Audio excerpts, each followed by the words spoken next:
The northern limit line exists only on charts. It has no buoys, no physical markers, no line painted on the surface of the West Sea to indicate where South Korean waters end and where the disputed buffer that North Korea refuses to recognize begins. It is a coordinate set agreed upon by UN Command in 1953, rejected by Pyongyang at the time and every decade since, and enforced imperfectly at enormous cost across 7 decades of unresolved armistice by the Republic of Korea Navy and during combined operations by the United States. The NLL runs across the Yellow Sea approximately 60 nautical miles west of the Korean peninsula, through water that is, in every physical sense, indistinguishable on one side from the other. The same silk brown color, the same shallow, flat-bottomed seafloor, rarely exceeding 44 meters, the same fog in spring that reduces visibility to a few hundred yards and makes radar the only reliable sense available to a ship's crew. On the northern side of the line, the Korean People's Navy. On the southern side, the combined US-ROK naval presence that has maintained the demarcation since the guns went quiet in 1953. The line is not a wall. It is a habit backed by force, a habit that the government in Pyongyang tests with a regularity and an unpredictability that analysts have spent 7 decades attempting to model and have never fully succeeded in predicting. The West Sea in April carries its own particular quality of threat. The spring fog that rolls in off the Yellow Sea is not the clean coastal fog of temperate latitudes. It is a thick, warm, cold mixing layer produced when the cold water of the shallow sea meets the warming spring air, and it sits on the water's surface at between 10 and 40 meters of vertical extent, dense enough to eliminate any visual reference beyond a few hundred yards, thin enough at altitude to allow satellite observation, but impenetrable to every optical system a ship carries at sea level. In April fog on the West Sea, you navigate by radar, you make decisions by radar, and you trust your radar the way a pilot trusts instruments in cloud, completely or not at all. At 11:23 p.m., the radar told a story that required interpretation. The guided missile destroyer was operating in combined formation with 2 Republic of Korea Navy corvettes, 22 nautical miles south of the NLL, conducting a joint maritime patrol in the central West Sea. The ROK vessels held position to the east. The destroyer held the western station, its surface search radar sweeping a picture that, at 11:23 p.m., began to change, not dramatically, not with the clarity of a military formation emerging from a staging area. The change was the kind that requires a second look, and then a third, and then a conversation with the operator on the adjacent scope. Bridge, CIC, developing picture along the NLL. I'm seeing movement across the line. Multiple contacts, bearing 005 to 035, range 12 to 16 nautical miles. Counting, 18, 21, 24 contacts. They're crossing south. The officer of the deck leaned over the repeater display. The contacts were small, the kind of radar returns that the West Sea produced in abundance from its working fishing fleet. Thousands of vessels of every size and age, operating in some of the most productive waters in the region. Small, slow, individually, each one indistinguishable from a legitimate fishing vessel operating anywhere in the sea. Collectively, 24 of them moving south across the NLL at the same time. At 11:23 p.m., on a foggy April night produced a picture that required no particular expertise to read. "Continue count," the officer of the deck said. "Classification on any contact with military profile. Count now at 29 contacts. Speed, most between 4 and 7 knots. 2 contacts at bearing 012 and 028, showing higher speed. Estimate 14 to 16 knots. Different radar cross-section from the fishing vessel cluster. 2 contacts moving faster than the rest. Larger radar cross-section. 2 different velocity signatures within a formation that was otherwise presenting as a fishing fleet. The West Sea fishery was real. Hundreds of legitimate vessels operated in these waters. But the specific combination of mass NLL crossing, nighttime timing, spring fog obscuring any visual confirmation, and 2 contacts with profiles inconsistent with the surrounding fleet produced a classification that the CIC tactical officer stated carefully and precisely. High confidence, 2 contacts probable KPN patrol vessels. Classification consistent with Chaho-class. Embedded within the fishing fleet. They are not separated from the civilian contacts. They are inside the formation. The captain had been on the bridge since 10:45 p.m. He received the report without visible reaction. 2 Chaho-class KPN patrol boats embedded inside a mass NLL crossing of what the radar was calling fishing vessels. The Chaho-class was old. Korean People's Navy doctrine had been operating the type since the 1970s. But old did not mean harmless, and the specific combination of an aging patrol boat class inside a civilian fishing formation represented a tactic the NLL had seen before, enough times that its name existed in the tactical literature. The Ghost Fleet, military assets moving behind the clutter of civilian vessels, deniable at every step of the approach, their intentions ambiguous until the geometry resolved the ambiguity. Or didn't. CPA estimate. Lead patrol contacts. CPA estimate 4,800 yards based on current tracks. But the civilian formation is between us and the patrol contacts. I cannot get a clean track on the patrol vessels through the fleet. They're radar shadowed by the surrounding fishing vessels. 4,800 yards was distance. It was also a problem. The 2 Chaho contacts were not visible as independent tracks. They were embedded signatures within a formation of fishing vessels that had to be individually tracked, filtered, and managed to find the military contacts inside them. In the clean radar picture of open ocean, a 14-knot patrol boat stood out like a signal in silence. In the radar picture of the West Sea at 11:23 p.m., with 31 contacts crossing the NLL simultaneously in fog, 2 14-knot patrol boats inside the cluster looked like noise. The CIC tactical officer had 7 scope operators working the picture.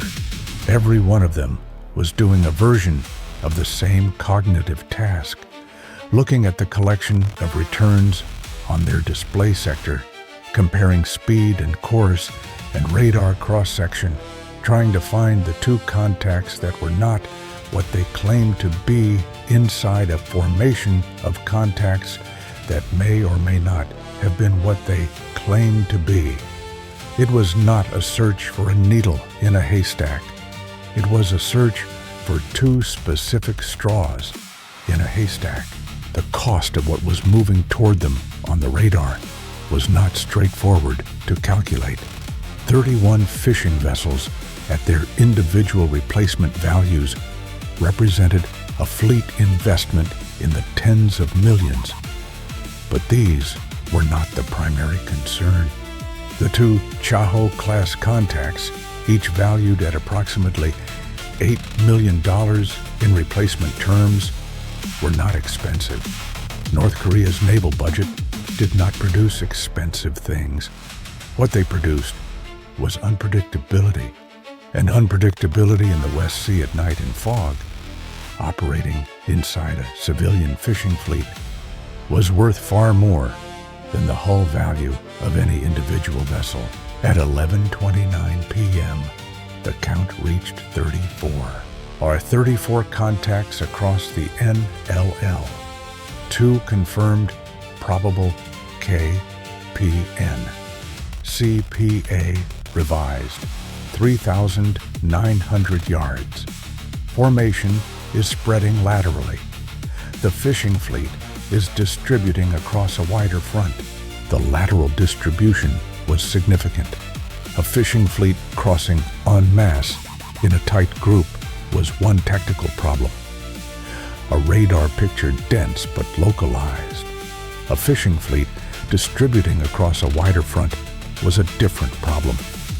It spread the task of tracking individual contacts across a larger angular sector, required the scope operators to subdivide their attention, and diluted the effective resolution of any attempt to filter military contacts from civilian ones.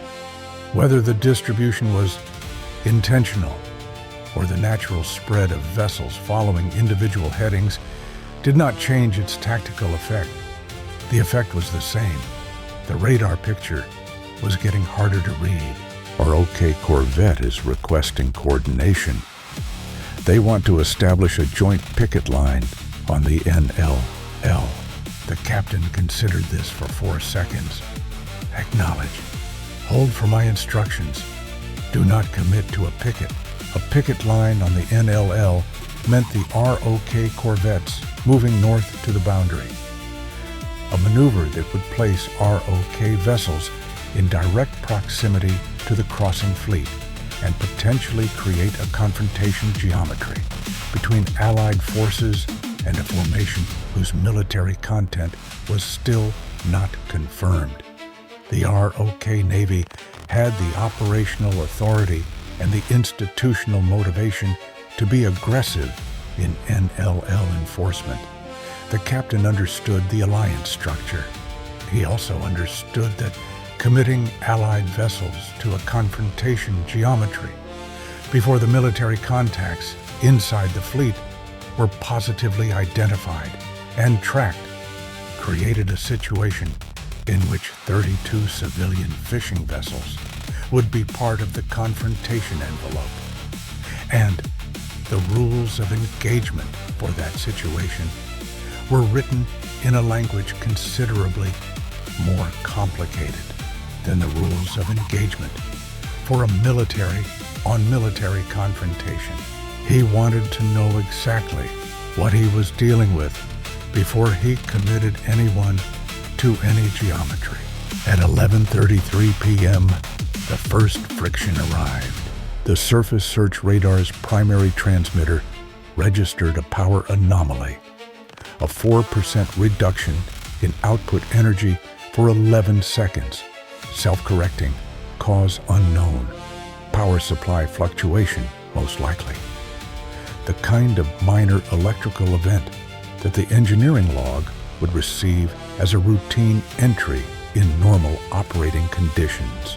In these conditions, 11 seconds of slightly reduced radar output produced 11 seconds of slightly degraded range and resolution, enough to introduce positional uncertainty into the two Chaho contacts track files. At the exact moment, the CIC tactical officer was attempting to refine their CPA calculation.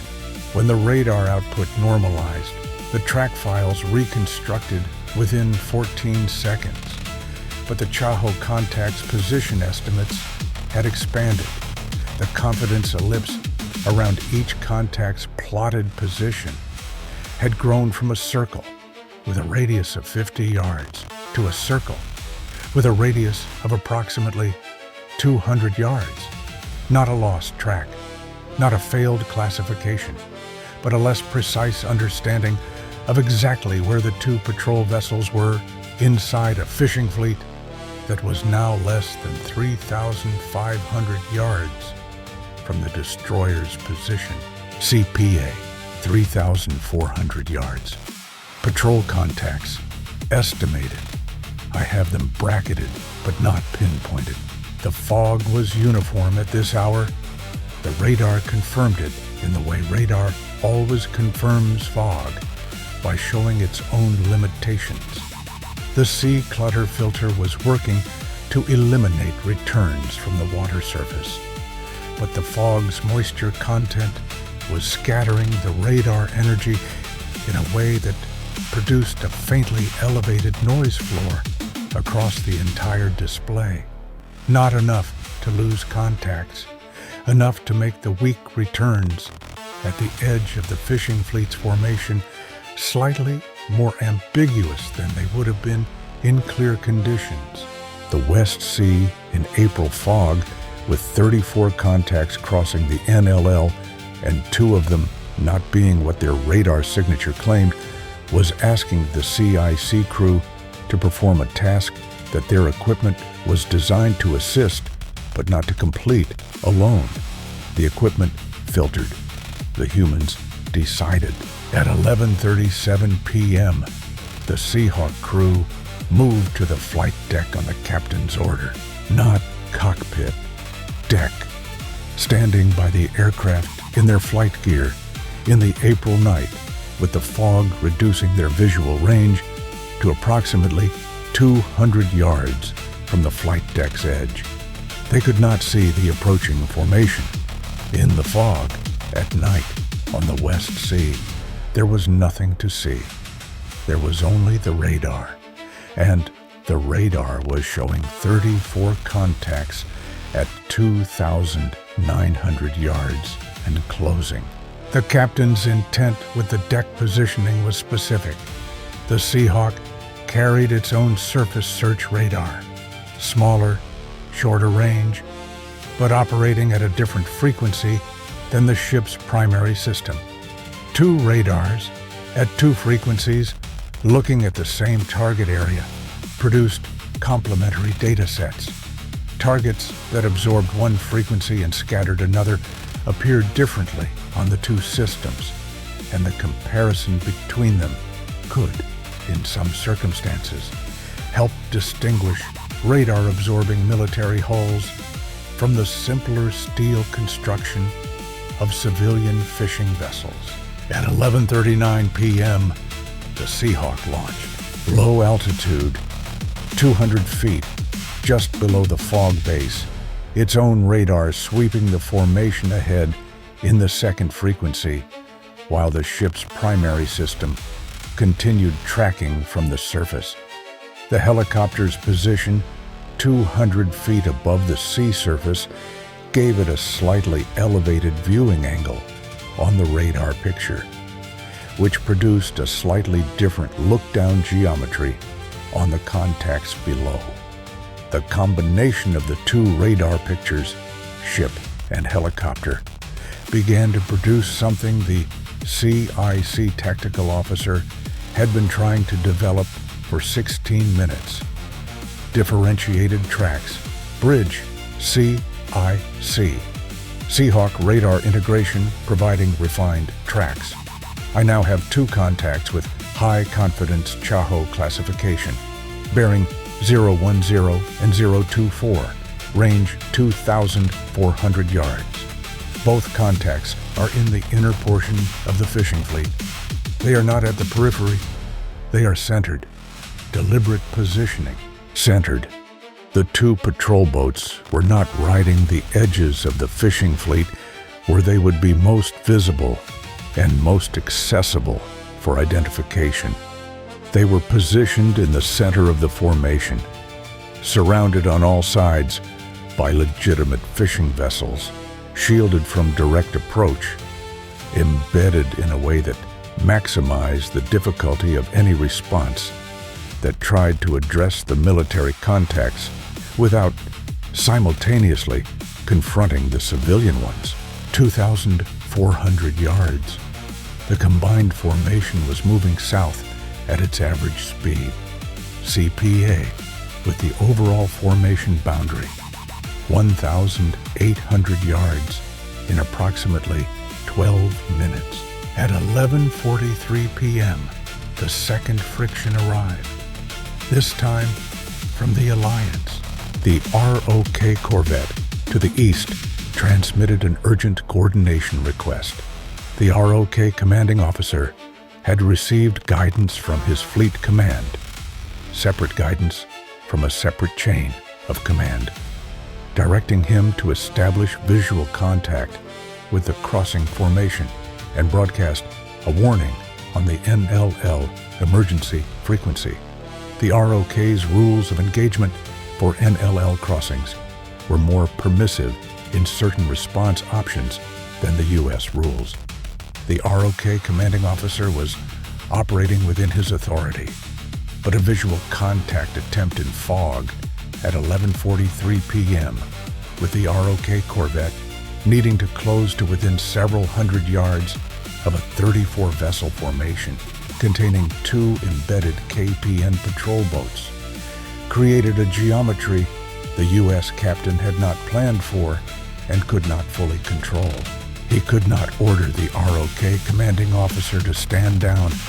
Alliance command and control in the West Sea gave him coordination authority, not command authority over ROK vessels. He could request, he could advise, get me a direct circuit to the ROK commanding officer. The circuit took 40 seconds to establish, 40 seconds during which CPA reduced to 1,600 yards. When the circuit opened, the captain's message was brief, specific, and delivered in a tone that carried the weight of a specific tactical concern. 2 embedded KPN patrol contacts are centered in the formation. Visual approach in fog at this CPA will place your vessel inside the military contact's engagement range before you can confirm their position. Request you hold current station and coordinate on Seahawk radar feed. Stand by. The ROK commanding officer held. The circuit stayed open. CPA 1,400 yards. Formation spread now approximately 1.2 nautical miles laterally. Outer fishing vessels at 1,400. Patrol contacts centered, estimated 2,100 yards from our position.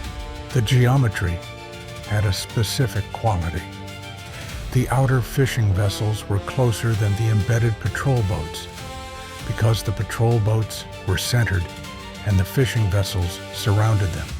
Reaching the patrol boats meant passing through the fishing fleet first, through a floating field of civilian vessels whose presence complicated any response and whose purpose, whether intentional or incidental, was to make the military contacts unreachable by normal methods. The captain made his first escalation, LRAD to bearing 010 degrees. Activate at medium intensity. Target forward sector of the formation. The long-range acoustic device, a directed sound system capable of projecting a focused, high-intensity audio signal at a specific bearing. Activated and aimed north-northwest. At medium intensity, at 1,400 yards, the LRAD signal reached the forward fishing vessels as an uncomfortable but not disabling audio presence. In the fog, where no other sensory information was available, a directed sound signal from an unseen ship was precise in one quality. It told the vessels in its beam where the signal was coming from, and it told them, in a language that required no translation, that the source of the signal knew where they were. The LRAD was also a signal to the embedded patrol boats. Inside the fishing formation at 2,100 yards. The KPN patrol crews were monitoring the same radio frequencies, the same radar emissions, the same developing tactical picture that their fishing vessel cover provided. They heard the LRAD. They knew what it was. Outer fishing vessels, course change, several contacts, forward sector, showing bearing drift to port and starboard. Formation may be beginning to part. At 1,400 yards in April, fog at 11:47 p.m., the outer edge of the fishing fleet was reacting. Not all of it, not dramatically. Specific contacts, the vessels in the direct path of the LRAD beam, were adjusting their headings, the way boats adjust when a noise from an unexpected direction makes navigation suddenly feel more urgent than fishing. CPA 1,300 yards. Outer contacts opening. Center of formation. Patrol contacts. CPA now calculating at 1,900 yards. They are holding course. The patrol boats were not moving. Their fishing fleet cover was reacting to the LRAD and creating gaps in the formation, but the KPN patrol contacts had not altered course or speed. They were continuing south at 14 knots, inside a formation that was beginning to develop holes. At 11:49 p.m., the Seahawk repositioned, descending from 200 feet to 80 feet, and moving to the northern edge of the formation, its radar and FLIR sweeping the inner contacts with the close-range resolution that 80 feet of altitude above the surface produced in fog. Seahawk FLIR, positive thermal contact on patrol vessel at bearing 011. Hot engine signature, diesel plant at high output, range approximately 1,800 yards. Second contact, bearing 025. Same classification, slightly cooler signature, engine at lower power. Two contacts, two engine states. The contact at bearing 011 was running hard. The contact at bearing 025 was running slower. One was accelerating. One was holding.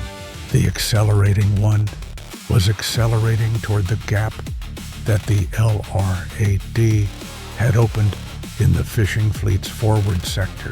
CPA, patrol contact bearing 011, revised, 1,100 yards. Contact has increased speed, now reading 19 knots. 19 knots inside a fishing formation that was partially dispersing around it.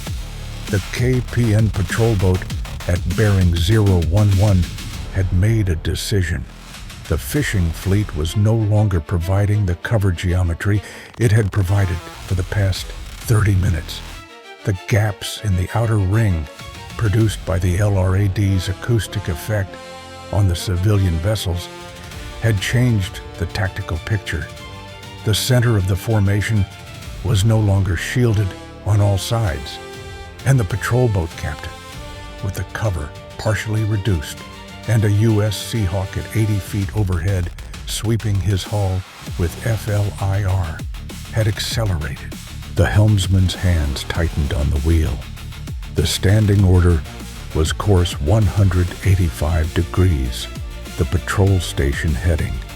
The contact at bearing 011 was inside 1,100 yards and moving at 19 knots, its thermal signature clear on the Seahawk's flare, its course carrying it through the gap in the fishing fleet toward a CPA with the destroyer that was revising rapidly downward. Course 185 degrees. Course 185 degrees. The helmsman held it. Whatever was coming through the fog at 19 knots was coming through the fog at 19 knots, and the standing order was 185 degrees, and the standing order did not change because a contact was at 900 yards and closing in fog. CPA 900 yards. At 11:51 p.m., the captain made his second escalation. Seahawk, laser designator on patrol contact bearing 011. Illuminate now. The Seahawk's precision laser designator activated and fixed on the thermal signature of the accelerating Chaho contact at 80 feet altitude and 900 yards range.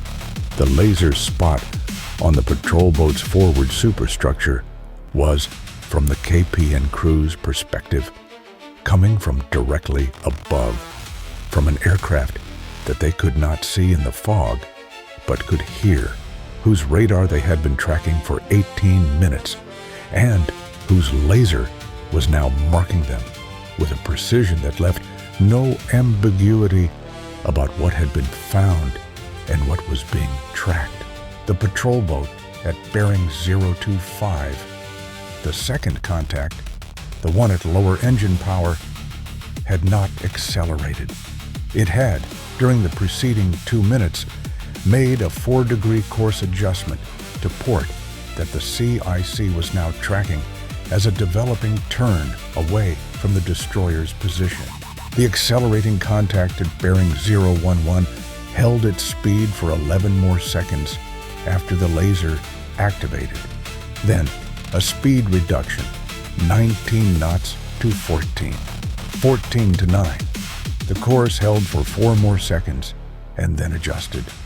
3 degrees to starboard, away from the CPA that had been developing. Patrol contact 011, speed reducing, course adjusting starboard, CPA now opening, reading 1,000 yards. The fog carried the sound of the patrol boat's engines, a different note as the power came down, a lower frequency that the bridge crew heard through the fog as a change, before the radar confirmed it as a number. In the fog, sound was the earliest indicator. The engine note dropped, and the radar confirmed the drop 9 seconds later, and by then, the CPA was already 1,100 yards, and the contact's course was clearly diverging. Patrol contact 025, course now 350 degrees, northbound, returning across the NLL. The second patrol boat was going home. At 11:54 p.m., the first patrol boat completed its course change and was on a heading of 345 degrees, also north, also crossing back. The fishing fleet around them was in partial dispersal, individual vessels following individual headings in the fog. The coordinated cross-NLL movement that had characterized the formation since 11:23 p.m., now disaggregating into something that looked, on radar, more like the random distribution of a working fishing fleet than the coordinated geometry of a tactical formation. The Seahawk maintained overhead coverage for another 22 minutes, tracking both patrol contacts back across the NLL and monitoring the dispersing fishing fleet. By 12:18 a.m., all 34 contacts were north of the NLL.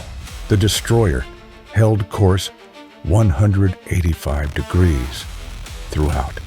The helmsman had been on the wheel for 49 minutes when the watch rotation came at midnight, 9 minutes earlier than the standard rotation at the captain's decision. The crew on the scope had been working the hardest picture of the deployment for 49 minutes in fog, and their relief was overdue. The replacing crew took their stations. The departing crew went below without ceremony. One scope operator stopped in the passageway outside the CIC and stood with his back against the bulkhead for approximately 45 seconds before continuing aft. His eyes were closed, not sleeping, processing the specific decompression of a mind that had been holding 34 contacts in simultaneous assessment for 49 minutes and was now, for the first time, not required to hold anything. He opened his eyes. He continued aft. He did not describe it to the next person he saw because the next person he saw had also been in the CIC and already knew. At 12:22 a.m., the ROK combined formation resumed standard patrol parameters. The West Sea returned to its usual radar signature, fishing vessels, freighters, the distant returns of traffic in the southern shipping lanes. The NLL was a line on a chart again. It had no buoys, no physical markers, nothing to indicate that at 11:23 p.m., 34 vessels had crossed it going south, and at 11:54 p.m., 34 vessels had crossed it going north.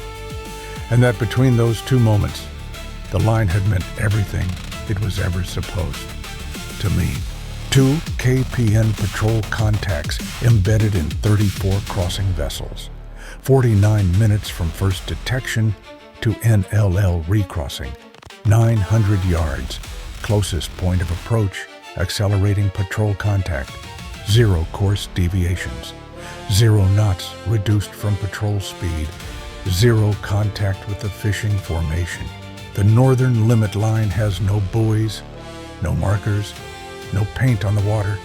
What it has, on certain April nights in the fog of the West Sea, is a crew watching a radar display in a dark CIC, reading 34 contacts simultaneously, finding 2 that are not what they say they are, and holding a course that says the line is there whether it is marked or not. That is the whole of NLL enforcement. That is enough.